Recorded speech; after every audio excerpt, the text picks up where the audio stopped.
मथुरा में एक व्यक्ति रहते थे, उनका नाम था जगन्नाथ दास। उनकी पत्नी का नाम था किशोरी। बहुत ध्यान से सुनिएगा। उनकी पत्नी किशोरी का, वो किशोरी से बहुत प्रेम करते थे। अपनी पत्नी के प्रति इतना प्रेम था, इतना प्रेम था कि दिन रात उसी को देखने के लिए बहाने ढूंढते रहते थे। जहां काम करते थे बार बार वहां से भागते थे। भूख लगी है तो घर चले जाते थे कि मैं अपनी पत्नी को देख लूंगा। फिर लौट के आते, बोलते अरे पानी तो छोड़े ही आया, पानी घर पर लेने जाते थे, फिर पत्नी को देख लेते थे। अरे मैं अपनी औषधि लेना तो भूल ही गया, तो औषधि लेने फिर जाते, फिर पत्नी को। घर में दिन में कम से कम 20 बार आते, केवल अपनी पत्नी को देख। इतना प्रेम करते थे। बहुत ध्यान से सुनिएगा।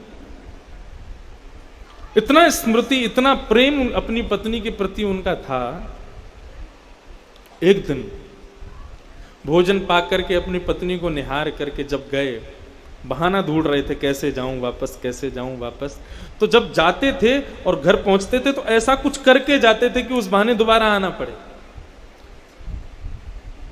तो जबरदस्ती भोजन करते हुए अपनी दुकान की चाबी वहीं छोड़ गए। बोले ताकि इसको लेने दोबारा तो भी आऊंगा, फिर देख लूंगा।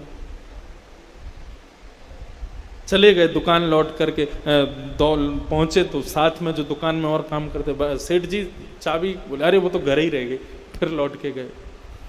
घर लौट करके गए तो देखा उनकी पत्नी अचेत अवस्था में पृथ्वी पर गिरी पड़ी है। जैसे ही उन्होंने देखा, देख करके तुरंत उसको अपनी गोद में उठाया, उसकी श्वास को देखा, धड़कन को देखा, नब्ज देखी तो उसकी मृत्यु हो चुकी थी। जिसको देखे बगैर एक क्षण भी रहना जिनके लिए दुष्कर होता था, उस पत्नी की मृत्यु कितना बड़ा जीवन में संकट लेकर के आई उनके। अब तो ऐसी स्थिति हो गई उनकी कि उसके बगैर जीना भी मुश्किल हो गया। 3 दिन तक अपनी पत्नी को अपने हृदय से लगा के रोते रहे। जब आसपास के पड़ोस के लोग आए, दुर्गंध आने लगी, तब सबने आकर के उनको दूर किया। कहा कि भैया इसको छोड़ो, अब इसको ले जाना पड़ेगा। और ले जाकर के शमशान में उनका अंतिम संस्कार कर दिया उनकी पत्नी का। लेकिन वो इतना प्रेम करते थे अपनी पत्नी से कि विरह कातर हो गए। और बंधुओं अनायास ही उनके मुख से हे किशोरी किशोरी किशोरी ये भाव मन में प्रकट होने लगा। नदी किनारे बैठ करके हे किशोरी तुम कहाँ हो, हे किशोरी तुम कहाँ हो, मेरी किशोरी तुम कहाँ हो, किशोरी नाम कहकर के सब जगह विचरण करने लगे। विचरण करते करते करते करते मथुरा के बीथियों में, मथुरा के जंगलों में प्रवेश कर गए। और विचरण करते करते करते करते किशोरी जी की ऐसी कृपा हुई कि मथुरा से सीधे बरसाना आ गए। बरसाना आकर के हे किशोरी तुम कहाँ हो, हे किशोरी तुम कहाँ हो। अब नाम तो है उनकी पत्नी का, पुकार तो रहे अपनी पत्नी को, लेकिन किशोरी श्यामा जू है। बरसाना में जाकर के किसी कन्या को भी यदि आपने राधा नाम से पुकारा ना, तो किशोरी जी आएंगी। क्योंकि बरसाना में किशोरी, राधा, श्यामा ये किसी साधारण कन्या का नाम है ही नहीं। इस बरसाना ब्रजधाम वृंदावन में तो किशोरी श्यामा जू। उनकी विरह की वेदना इतनी थी, उनकी विरह की, उनकी स्मृति इतनी ज्यादा तीव्र थी, एक क्षण भी किशोरी का नाम लिए बगैर रहते नहीं थे। हे किशोरी, हे किशोरी, हाँ किशोरी, हाँ किशोरी। किशोरी किशोरी करते करते विरह कातर हो गए। अपना श्रृंगार कर रही, नित्य लीला में विराज रही श्री किशोरी जी का हाथ कांपने लगा। ललिता सखी को बुलाया, सुनो ललिता, ये कौन है जो मेरा नाम उच्चारण कर रहा है? इतने विरह भाव से, इतनी वेदना से, इतने करुण पुकार से मेरा स्मरण कर रहा है, ये कौन है? ललिता जी बोली किशोरी जी, आपको स्मृति में नहीं ला रहा है, वो आपका स्मरण नहीं कर रहा है, वो आपका स्मरण नहीं कर रहा, उसकी पत्नी का नाम किशोरी है, वो अपनी पत्नी का स्मरण कर रहा है। किशोरी जी बोली ठीक है, अपनी पत्नी को कर रहा होगा। पुनः श्रृंगार करने लगी, फिर हाथ कांपने लगा।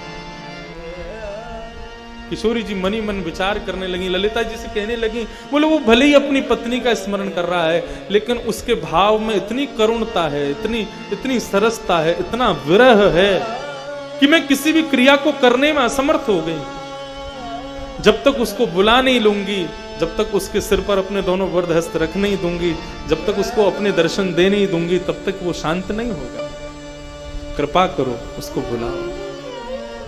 ललिता जी कहने लगी, इतनी अनायास कृपा किशोरी जी, वो व्यक्ति आपको बुला भी नहीं रहा है, आपको जानता भी नहीं, आपका स्मरण भी नहीं कर रहा, फिर भी आप उस पर कृपा कर रही हो। किशोरी जी कहती हैं, वो नाम भले ही भाव कुभाव से ले रहा है, लेकिन मेरा ले रहा है। लेकिन उसके नाम में जो विरह है, जो करुणता है, उसकी जो स्मरण शक्ति है, वो मुझे झकझोर रही है, उसको बुलाओ। ललिता जी गईं और उस जगन्नाथ दास के पास जाकर के उसका हाथ पकड़ा, पकड़ करके लेकर के गईं। निकुंज में जैसे ही उसने प्रवेश किया, निकुंज में जाते ही निकुंज का दर्शन करने लगा। अंदर प्रवेश करते ही सामने एक शिला पर बैठी हुई, श्वेत वर्ण के वस्त्र पहनी हुई, तप्त कांचन गौरांगी, कंचन जैसा जिनका अंग चमक रहा है, श्री चरणों को गोद में लेकर के श्याम सुंदर बैठे हैं। इस सुंदर छवि का जैसे ही उसने दर्शन किया, उसके मुख से अनायास किशोरी भाव प्रकट हुआ। किशोरी श्याम सुंदर दोनों उसके पास गए, जाकर के उसके वरद हस्त पर, उसके सिर पर अपना वरद हस्त रखा, अपनी पत्नी को भूल गया और किशोरी भाव से श्री किशोरी जी को ही पुकारने लगा। सदा सदा के लिए, निरंतर के लिए उनके श्री चरणों का दास बनकर के बरसाना में निवास करने लगा। किशोरी जी ने कृपा कर दी। कितनी बड़ी कृपालु हैं किशोरी जी। स्मरण भक्ति में इतनी शक्ति है, यदि आप स्मरण के भाव से अपने किसी प्रेमी को पुकार रहे हो और उसका नाम यदि भगवान का नाम है, वो भले ही ना आवे, क्योंकि हम संसार के लोग पत्थर हृदय वाले हैं, लेकिन उस स्मरण भाव से ठाकुर जी जरूर प्रकट हो जाएंगे, ठाकुर जी जरूर प्रसन्न हो जाएंगे।